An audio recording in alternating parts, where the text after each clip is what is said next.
안녕하세요. 황녀의 싸다고 토크 시간입니다. 네, 오늘의 황녀 사연은요. 아는 사람에게 배신을 당하고 이혼을 하게 된 어느 한 여성분의 사연입니다. 사연 읽기 전에 구독과 좋아요, 많은 공유 부탁드릴게요. 믿었던 사람에게 배신을 당해보니 정말 이젠 그 누구도 믿기 힘들 것만 같습니다. 한 동네에서 친하게 알고 지내던 동생과 7년을 같이 살았던 남편에게 배신을 당하니 정말 한 번에 너무 큰 아픔을 겪은 것 같습니다. 서울에서는 내 집 마련이 힘들기도 하고 제가 원하는 집을 얻기도 힘들어 저희는 경기도권으로 이사를 오게 되었습니다. 결혼 3년째 이사를 왔고요. 이사를 오게 되면서 동네에서 만난 동생이 있었습니다. 아이 어린이집 같이 보내는 엄마였습니다.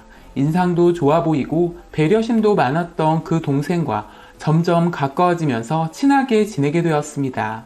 그러면서 남편들도 같이 어울렸고 아이도 하나고 동갑 아이를 키우게 되니 더욱 친하게 지내고 공감대도 많았습니다.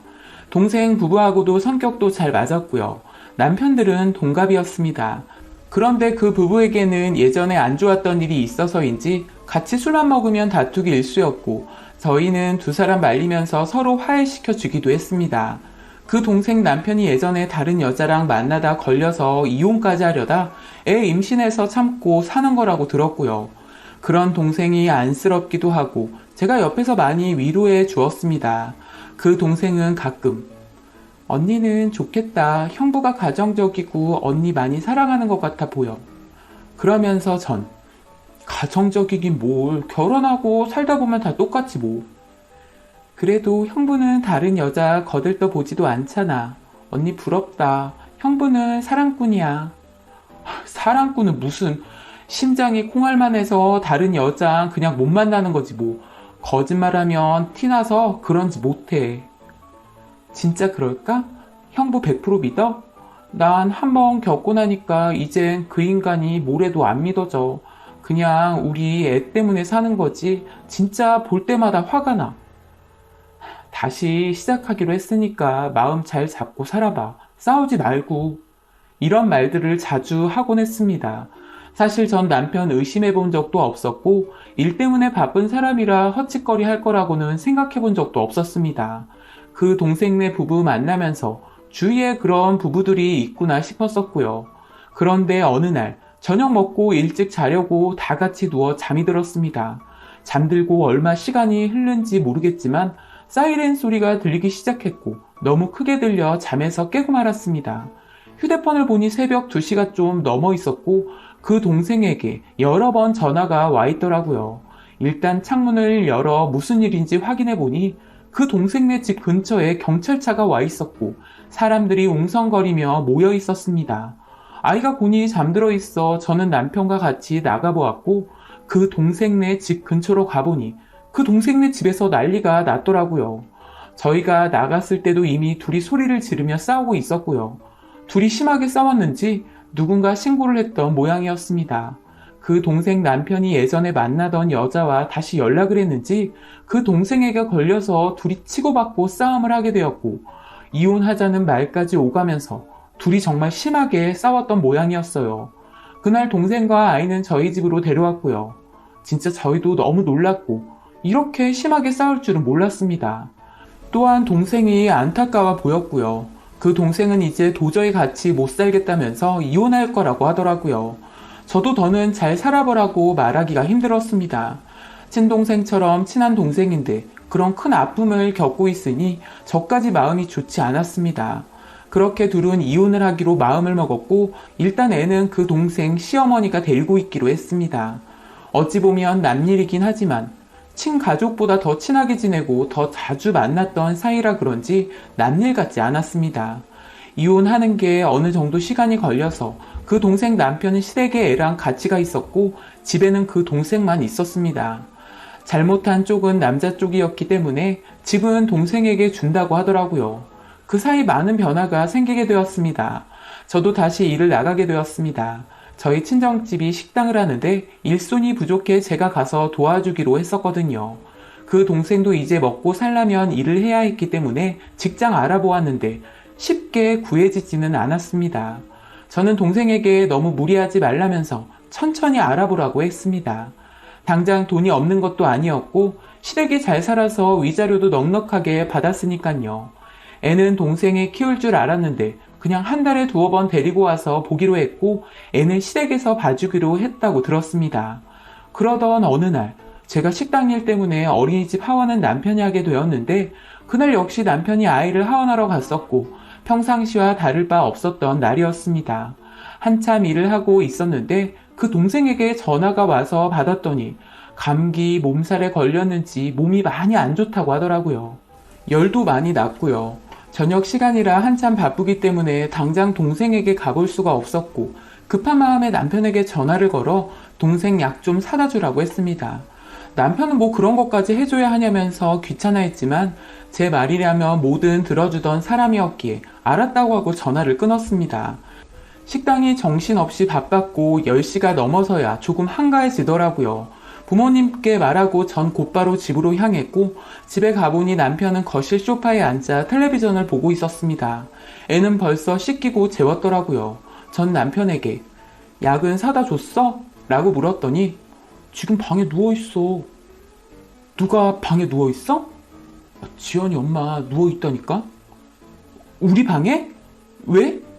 여기 와있어?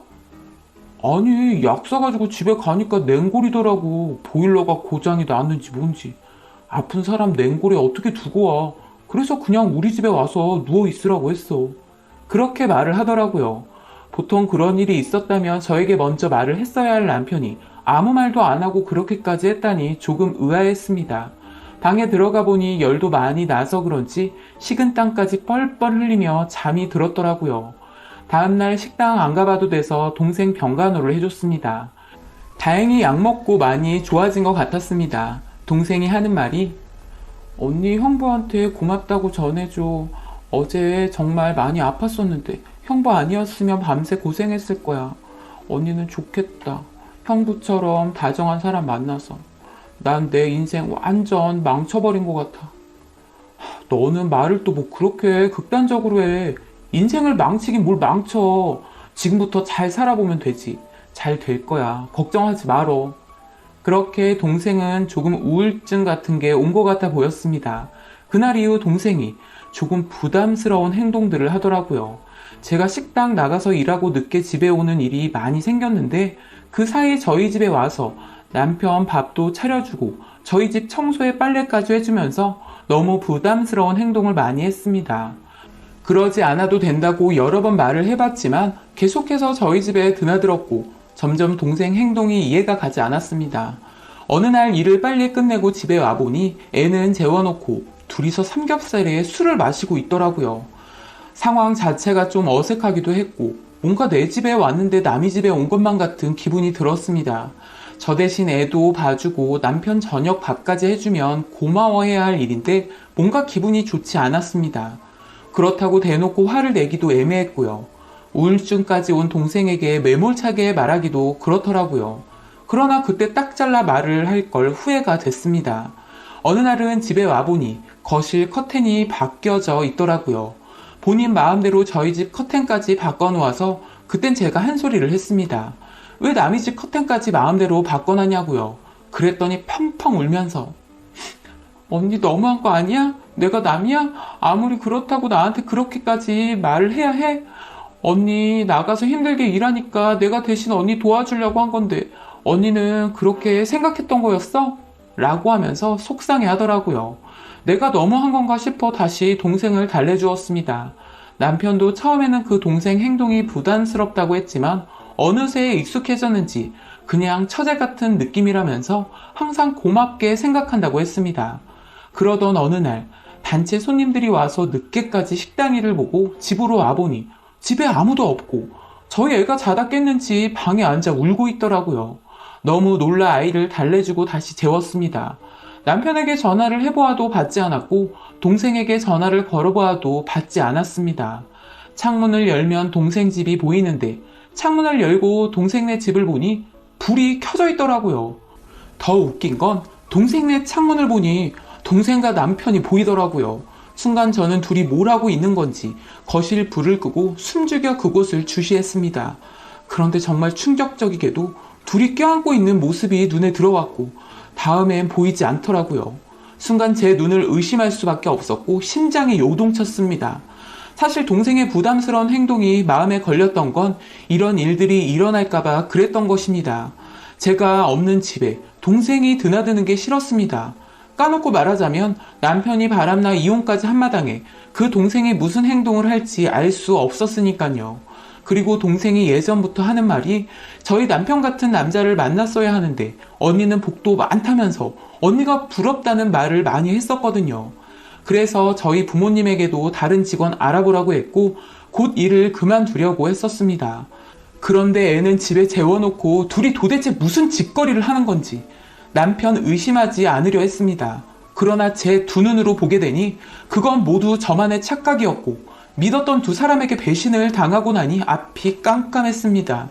저는 당장 동생네 집으로 달려갔고 동생네 집 비번을 알고 있었기 때문에 바로 현관문을 열고 집으로 들어갔습니다. 그 다음 상황은 여러분들이 상상하시는 상황과 딱 들어맞았습니다. 제가 뭘 할 수 있었겠어요. 동생년 머리털 다 잡아 뜯어놨고 남편 놈은 저에게 맞아 코피 터지고 아주 난리도 아니었습니다. 남의 일인 줄만 알았던 일이 저에게 일어나고 나니 정말 눈에 뵈는 게 없더라고요. 다 죽여버리고 나도 죽자 생각도 해봤지만 내 새끼 두고 죽긴 왜 죽겠어요. 더 잘 살아야지. 둘을 앉혀놓고 다 물어봤습니다. 더 기가 찬 건 서로 핑계를 대면서 본인은 잘못한 게 없다는 듯 아주 황당하기 짝이 없었습니다. 누가 먼저 꼬셨다는 소리를 서로 떠넘기는 그 인간들을 보자니 속이 뒤집어졌고 더는 남편과 함께 살아가기란 쉽지 않아 보였습니다. 절 기만하고 속여왔던 두 인간을 두 번 다시 보고 싶지 않았고 남편에게는 이혼 서류 준비되면 연락하라고 했습니다. 무릎을 꿇고 빌던 남편은 제발 한 번만 용서해달라고 빌었지만 한 번 바람핀 놈은 또 그럴 거라는 걸 이미 봐왔기 때문에 용서할 수가 없겠더라고요. 제가 말한 내용은 정말 일부이고 그 동생과 남편의 수상한 행동들은 그 외에도 많이 있었습니다. 심증은 가는데 확실한 물증이 없었을 뿐 이상하게 느껴지긴 했었거든요. 확실해지니 차라리 마음이 홀가분했습니다. 본인이 불행하다고 남까지 불행하게 만든 그 악랄한 동생년을 생각하면 자다가도 벌떡 일어납니다. 현재 저는 남편과 이혼을 마치고 아이와 삽니다. 집 팔고 친정집으로 이사 왔고요. 혼자 애 키우는 여자들 보면 어떻게 키울 수 있을까 싶었는데 막상 제가 그렇게 되고 나니 사라지더라고요. 남편은 가끔 아이 만나러 오는데 그 동생이랑은 완전 끝났다는 소리를 하더라고요. 끝이 나던 안 나던 듣고 싶지도 않았습니다. 그 동생녀는 그 후에도 미안하다는 말 한마디 없이 연락 한 번이 없네요.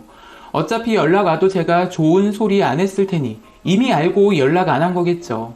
지도 당해봤으면서 어떻게 그럴 수 있었는지 다시는 우연이라도 만나고 싶지 않습니다. 라고 사연 올려주셨습니다. 오늘의 사연 여기까지였고요. 많은 공유와 여러분들의 생각이나 느낀 점이 있다면 댓글로 표현해 보시기 바랍니다.